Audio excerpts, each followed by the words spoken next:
My name is Elena Wills, and 3 weeks ago I was shoved to the ground by my father at a celebration thrown for my sister, his golden child.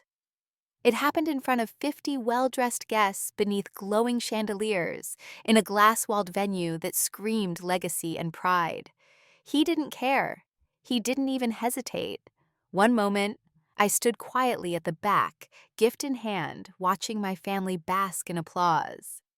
The next, I was on the floor. My elbow scraped the wine I brought spilled like blood across the marble. My sister laughed. My mother turned away like I was some stranger disrupting their show.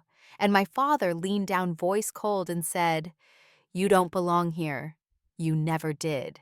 No one helped me up. No one even looked ashamed. They acted like this was normal. Because to them, maybe it was.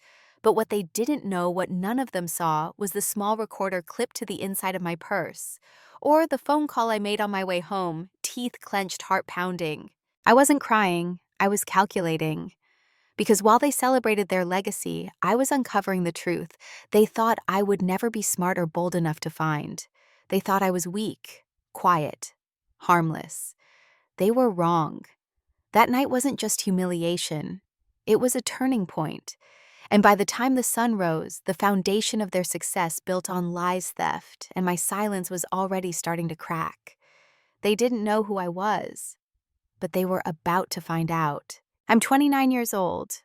I live in a quiet one-bedroom apartment above a bakery that opens too early and plays jazz through the walls.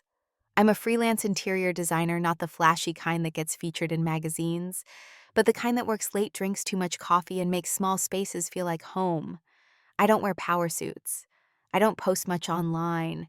And I've never been the center of attention in any room. That was always Lana, my older sister, the shining one, the overachiever with a high-powered title, perfectly cut blazers, and the voice that people listened to before I even finished my sentence. My parents adored her. My father, James Wills, runs Wills & Co., a family-owned architectural firm that's been around since before I was born. My mother, Marianne, has managed the finances for the company and the family with a grip tighter than any vault. Growing up, I wasn't mistreated in the obvious ways. I was just invisible. When I brought home art projects, they called them cute. When Lana got awards, they framed them. When I started freelancing, they told people I was between jobs. They never said it outright, but the message was clear: I wasn't successful enough, bold enough, or useful enough to matter. The irony, my first big design years ago was quietly folded into one of their firm's proposals. No credit, no check, just a polite nod from my father and a quick reminder that we're a family and what's ours is shared. That phrase stuck with me. It came up a lot, especially when they needed something, watching my niece reviewing a client layout, stepping in when their assistant bailed. And I always did it, because that's what you do when you want to be seen, even if just for a moment. I wasn't bitter. Not then. I told myself they didn't know better, that being the quiet one meant I had peace. But standing at that party 3 weeks ago, hearing Lana laugh as I lay on the floor, I realized something sharp and undeniable: they didn't just overlook me. They counted on my silence. They'd built their story around it. And now I was done playing along. It was a Thursday evening, cool and breezy, the kind of night made for celebration. The Wills & Cumby 25th Anniversary Gala was being held at the Glass Atrium, a venue so pristine it made you feel underdressed no matter what you wore. I arrived late on purpose, hoping to slip in unnoticed, holding a modest bottle of wine wrapped in brown paper, and a card I spent too long writing. As I walked through the glass doors, the room shimmered with soft lighting, and classical music floated beneath the murmur of perfectly choreographed laughter. My family stood at the center of it all, shining like royalty. My father wore his signature charcoal suit, hand-tailored, a symbol of the legacy he'd built. My mother sparkled in her pearls, smiling just wide enough to be seen, but not questioned.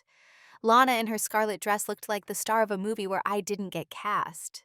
I stood near the side table watching as people I didn't know raised glasses to a family I barely recognized anymore. After 10 minutes of being invisible, I walked over and handed the wine and card to a passing assistant. I wasn't planning to stay. But then Lana caught sight of me. "Well, look what the cat dragged in," she said loud enough for the 3 men beside her to hear. They laughed, polite, rehearsed. Elena, she added as if tasting the name, still doing that thing with cushions and curtains? I tried to smile. Design. Spaces, actually. Recently finished a reading room downtown. She tilted her head. That's sweet. My mother joined us then, pretending warmth. We didn't expect you. You never RSVP'd. I wasn't sure I'd be able to make it, I said evenly. But I wanted to be here. My father walked over, eyeing me like I was late for a meeting. We're in the middle of the investor toast, he said flatly. You're not on the schedule. Lana laughed, sipping champagne. Maybe she thought this was a potluck. I looked at them, really looked, and I felt something unfamiliar. Anger, sharp and cold. It's funny I said how the design pitch for your last renovation used my studio mock-ups from 2019. Word for word, even the palette. No mention of where it came from. The conversation around us slowed. My father's jaw tightened. That design was internal, he said sharply. You were helping the family. I was working. You used my work, I said. Without credit, without payment. The silence turned heavy. Lana narrowed her eyes. This isn't the place.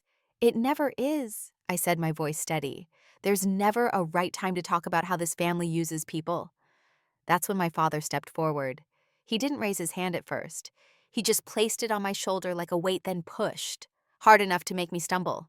My heel slipped on the polished floor, and I landed on one knee, catching myself before I fell completely. Gasps. Murmurs. My mother's eyes darted to the guests, assessing the damage. Lana, she laughed. God, Elena. Always making things dramatic. My father didn't offer a hand. He leaned in and said, You're embarrassing yourself. Leave.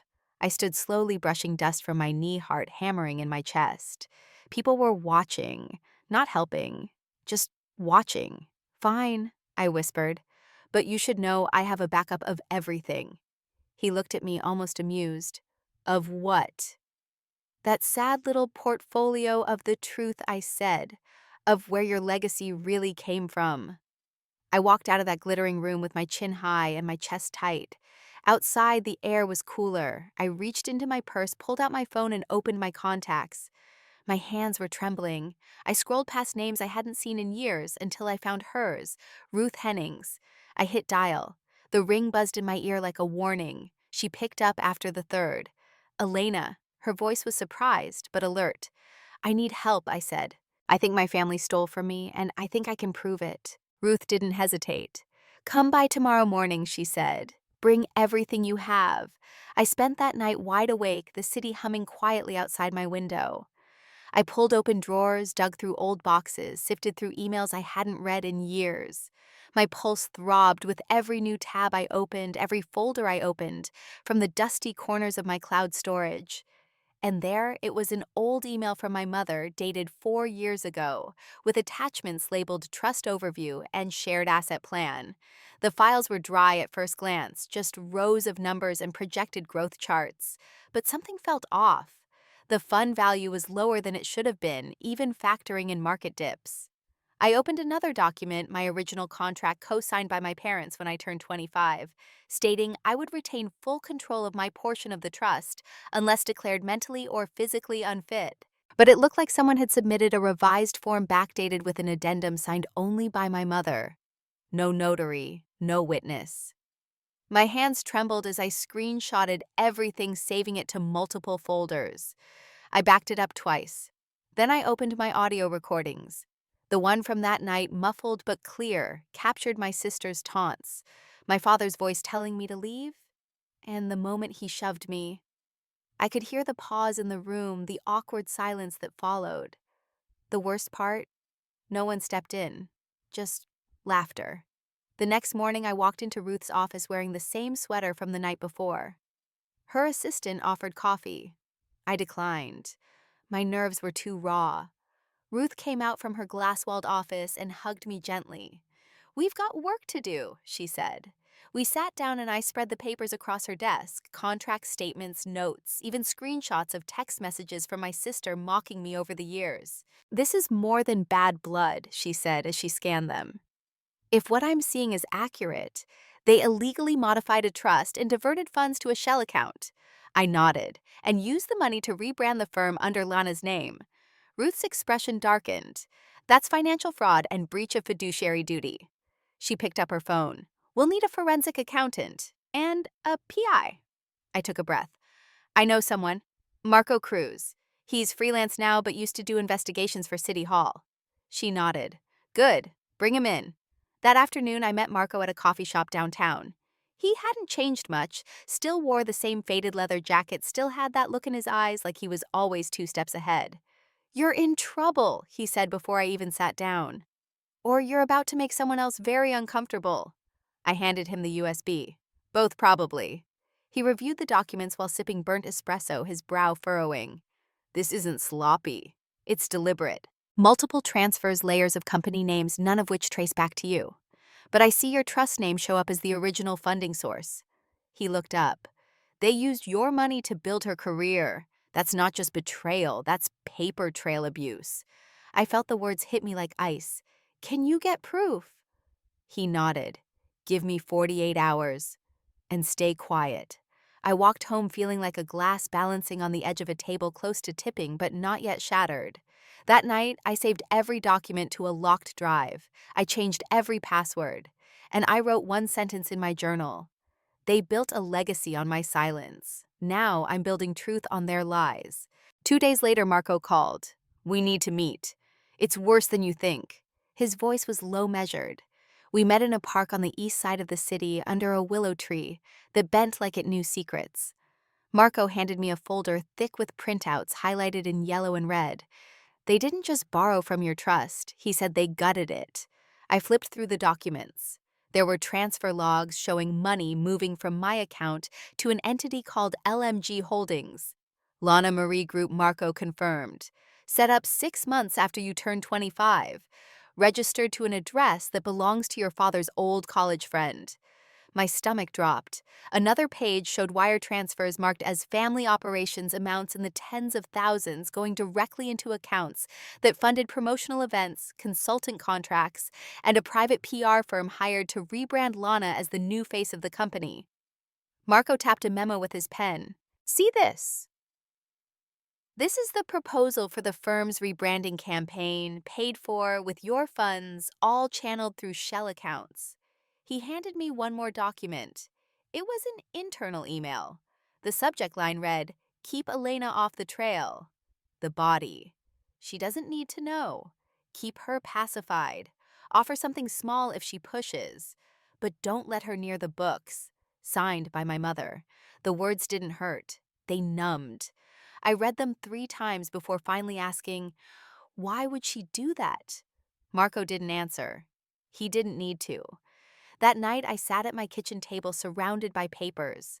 The lights were off except for the lamp overhead. I stared at the numbers, the dates, the signatures. And I remembered being 23 offering to help with a project pitch. I remembered designing the showroom plan that won them their biggest client and being told it was just a rough idea. I remembered how Lana showed up weeks later with an award for that exact layout. I didn't complain then. I was just happy someone used my work. But now I knew the truth. They'd been laying the groundwork for years. Not just emotional manipulation, not just passive dismissal, real traceable theft, coordinated, approved, executed. Ruth met me the next morning, her eyes sharper than usual. I brought in a financial investigator, she said. He's confirming what Marco found. This is textbook laundering. She paused. But that's not all. She handed me a printout of a signed affidavit. This is from Lana's former assistant. She quit 2 months ago and now works independently. She says she was instructed to forge your signature on at least 2 documents, both trust-related. Forgery, I whispered. We can prove it, Ruth nodded. If this holds, we can go beyond civil court. We're talking potential criminal charges. My breath caught. Against my parents. If the DA sees intent and pattern, yes. Your mother managed the paperwork. Your father authorized the use. That puts both in the hot seat. I stared at the desk. And Lana, she benefited, which makes her complicit. I felt cold and hot all at once. So this isn't just theft, I said. It's a conspiracy. Ruth didn't answer. She didn't need to. That night, I called my landlord, Mr. Keating, a retired detective who now ran a small security firm. He'd always been kind in a distant way. They know I'm digging, I said. I don't know what they'll do. He replied calmly, I'll post someone near your place. And I'll check your car. If they're watching, we'll know. I thanked him and hung up. My hands were shaking again. But this time it wasn't fear. It was something else. A readiness. A fury wrapped in control. I was done watching from the edges. This wasn't a misunderstanding. This was war. And I had the receipts. The meeting was scheduled for a Monday morning at the firm's main office, a glass and concrete structure perched like a crown on the edge of downtown. Ruth told me not to go, warned me they'd try to buy me off, twist the narrative, trap me in civility. But I needed to see their faces. I needed to hear what silence was worth to them. I walked in wearing black slacks, a navy blazer, and no makeup. My face was still bruised from the fall, barely, but I didn't bother covering it. Let them see. Let them remember. The receptionist looked startled when I gave my name, but she led me to the executive conference room anyway. It was already occupied. My father sat at the head of the table, expression flat suit, immaculate. My mother beside him held a leather folder tight in her lap. Lana across the table was tapping on her phone like this was just another meeting. Elena, my father said without looking at me, we're glad you came. Are you? I said, closing the door behind me. Because I'm not. He gestured to a chair. Sit. Let's be civil. I stayed standing. This isn't a negotiation. Just say what you want. My mother leaned forward. We'd like to settle this privately. No lawyers, no investigators, just family. She slid the folder across the table. I opened it without sitting. Inside a non-disclosure agreement, a general waiver, and a cashier's check. The amount was high, enough to tempt someone who didn't know what they'd lost. You think this covers what you took, I asked. It's more than generous, Lana said. It's a way out for everyone. I stared at her.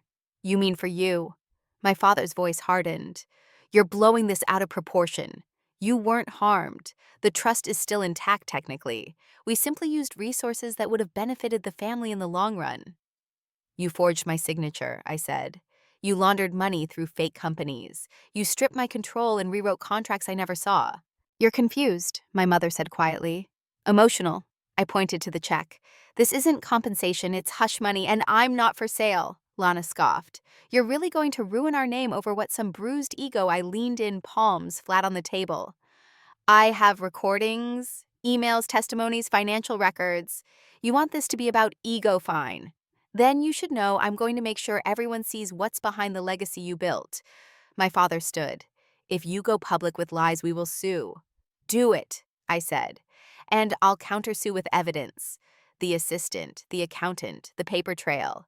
You won't just lose your name, you'll lose everything tied to it. My mother's face broke for a second, not with fear, but with fury. You're destroying this family. You did that, I said the moment you decided I was disposable.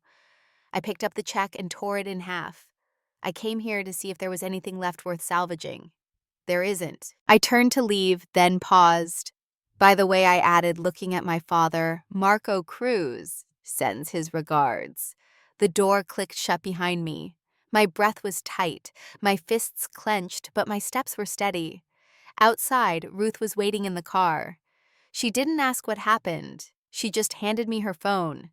We're going live with the article in 1 hour, she said. Ready. I nodded. Let them read what they refuse to hear. The article dropped before noon. Headline: Family Firm Faces. Allegations of fraud, forgery, and financial abuse from founder's daughter. Marco's findings were there. The assistant's affidavit. Even clips from the audio I recorded at the party. Ruth's statement was clear and sharp. This is not just a family dispute. This is a matter of justice, autonomy, and financial integrity. Within hours, their company's name was trending.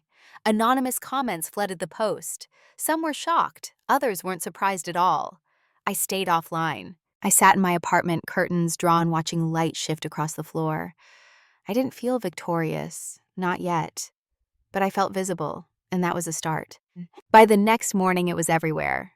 The story had been picked up by regional news sites, a few business blogs, even a podcast that specialized in white-collar crimes. Clips from the party audio circulated across social media. My father's voice dismissing me, Lana's mocking laughter, the quiet gasp of a crowd too cowardly to interfere. It wasn't just gossip, it was documentation. Ruth fielded media inquiries all day while Marco sent updates from behind the scenes. "They're scrambling," he said. "Your father called a PR firm by 10 a.m. Lana deleted all her socials. Their board is meeting this afternoon." But they didn't stay quiet for long. That evening, their side struck back with a glossy, carefully worded statement released by their firm's media team. It framed me as a disgruntled relative misrepresenting private family disputes, accused Ruth of unethical legal tactics, and labeled the investigation a targeted smear campaign. They even included a doctored clip-edited video from the party that showed my father gesturing calmly, me raising my voice, and a sudden cut before the actual shove. The implication was clear: I was unstable, overdramatic, dangerous. I stared at the screen, feeling bile rise in my throat. They were doing it again, twisting reality, reframing truth. I called Ruth. They flipped it. "Of course they did," she said. "But don't worry, the real video's coming." Rick, a retired detective working with Marco, had been tracking down the original recording, a full uncut clip captured by a server who filmed it on instinct, unsettled by what he saw. "He wants to remain anonymous," Rick told me, "but he's giving permission to release it." That night, we uploaded it to a private cloud attached Ruth's legal commentary and handed it to the same journalist who broke the original story. The next morning, it went live. The headline read, "Full video reveals physical assault at family gala undermining firm's public defense." There was no ambiguity. The footage showed everything: the tension, the words, the push, the fall, the laughter. It showed Lana clapping, my father turning away, my mother sipping her drink like nothing happened. The internet exploded. The comments were brutal. The board of directors released a statement within hours. They were reviewing leadership decisions in light of recent developments. Sponsors began pulling out of partnerships. The firm's biggest client froze a multi-million-dollar project. And through it all, I stayed quiet. I didn't speak to cameras. I didn't tweet. I let the evidence speak. And it did, loudly. Ruth scheduled an emergency hearing to petition for injunction relief and submit a motion for criminal investigation. She brought 2 boxes of files to the courthouse: financial reports, testimony records, the forged trust documents. At the hearing, their lawyer argued it was a vendetta. Ruth countered with precision: "This isn't revenge, it's restoration." The judge reviewed the filings, paused, and finally said, "This court recognizes the legitimacy of the claims and grants the motion for full discovery. We are moving forward." I walked out of that courthouse flanked by Ruth and Marco, past reporters, cameras, curious passersby. I didn't flinch. I didn't wave. I walked, straight and unshaken. That evening, I sat in my apartment as Ruth reviewed the next steps. "You'll be subpoenaing financial records from the firm, your mother, your sister. We'll bring in federal review if we find cross-state transfers." I nodded. "I want everything on record." She closed her laptop. "You're not just reclaiming your money," she said. "You're reclaiming yourself." I didn't answer. I just breathed. Because after years of being written out of the story, I was finally holding the pen. The fallout was fast and merciless. Within a week, my father was removed from the board of Wills & Kono, a decision announced quietly through a late-night press release that couldn't outrun the headlines. Founding partner steps down amid legal scrutiny. No apology, no admission, just disappearance. Lana resigned 2 days later. Her statement was brief, filled with vague language about mental health and stepping back to reflect. She locked down her accounts, canceled a keynote appearance, and retreated into the silence she once demanded of me. My mother, meanwhile, tried to play martyr. She released a letter to the firm's employees, painting herself as caught in the crossfire and heartbroken by the rift between daughters. But her name was on the forged documents. Her email authorized the transfers. Her silence sanctioned the theft. No narrative could scrub that clean. As for me, I reclaimed control of the trust. Ruth oversaw the financial audit while Marco continued compiling evidence for the civil suit. I chose not to return to court for every motion. Some things didn't require my presence. My name alone was enough now. With the case moving forward, I shifted focus. I moved out of my apartment and into a small home on the east side, modest sunlit with a backyard just big enough for herbs and silence. I started designing again, not for clients, for myself. I took on one private project, a community arts center redesign, and used part of my recovered funds to start a grant for women in creative fields who'd been financially controlled or silenced. It wasn't revenge, it was realignment. At the opening of the center, one of the board members approached me and said, "You turned a bruise into a blueprint." I smiled. Not because I was healed, but because I had started building something of my own. One morning, I received a letter, an actual letter, handwritten in tight cursive. It was from my niece Lana's daughter. She said she saw the video. She said she was sorry, that she didn't understand growing up how much was being erased, that she wanted to know me. I cried for the first time in months, not because of pain, but because something had survived. Later that day, I stood in my new home office, a space filled with light and sketches and open windows. On my desk was a sculpture I'd made in college, abstract twisted metal rising from a cracked base. I named it Rupture. I picked it up, dusted it, and placed it at the center of my shelf. It reminded me of who I'd been and who I'd never be again. I no longer flinch when I hear their names. I no longer shrink when someone asks about my family. I don't lie. I don't soften. I say, "We don't speak," and I leave it at that. Because the truth isn't owed to everyone. It's something I give on my terms, now. And what I've learned is that survival isn't just about enduring. It's about reclaiming space, reclaiming voice, reclaiming value. I spent too many years thinking I had to earn belonging in my own bloodline. That if I worked harder, spoke softer, stayed smaller, I'd finally be allowed a seat at the table. But that table was never built for me. It was built on me. And when I stepped away, the entire thing cracked. That's the thing about legacies built on silence. They collapse when someone speaks. People often ask me if I regret it, if I wish I'd kept the peace, if the cost of breaking the family name was worth the freedom. And here's what I say: peace isn't real when it requires erasure. Family isn't love when it demands compliance. And silence isn't strength when it's used to protect those who harm. I wear the scar now like a medal, not because I wanted it, but because I earned it. I earned every inch of space I now stand in. I earned the right to be heard, to be seen, to define myself outside of anyone's shadow. Some people inherit legacies, others survive them. And if you, like me, burn them down and start something entirely new. Not out of vengeance, but out of clarity. Out of knowing that being underestimated is a powerful disguise. That quiet is a strategy until it's not. That the moment you stop asking for permission, the world shifts. So no, I don't miss them. I don't mourn the version of family I used to chase. I grieve that already their approval, their attention, the illusion of unity. What I have now is mine, my life, my story, my voice. And it's loud. Quiet power doesn't mean weak. It means deliberate. And when it breaks, it doesn't shatter. It transforms. Like me, like fire, like freedom.